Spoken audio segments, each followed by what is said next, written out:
Hi guys, this is Abhi from Gokcedb. In this video, you're going to learn how to connect to the MySQL database in Python.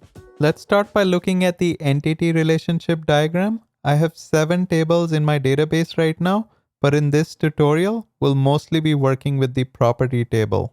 Step 1 is to create a config file that will contain all the authentication details. Step 2 is to create a MySQL config reader module that will read this config file and return a dictionary object. Here I'm using the config parser package to read the config-la.cnf config file. The for loop sets the key value pairs in the dictionary, and the replace method replaces the double quotes with nothing. ReturnDB will return this dictionary object when read_MySQL_config function is called. Step 3 is to create a connect MySQL module. Here we are importing the MySQL.connector package and the MySQL config reader that we just created.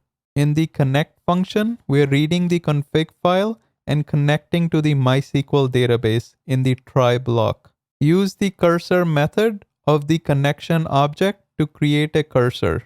For the query, I'm selecting the property name and property county from the property table and limiting the output to 5 rows. Here, I'm printing the property name and county within the for loop while iterating over the cursor.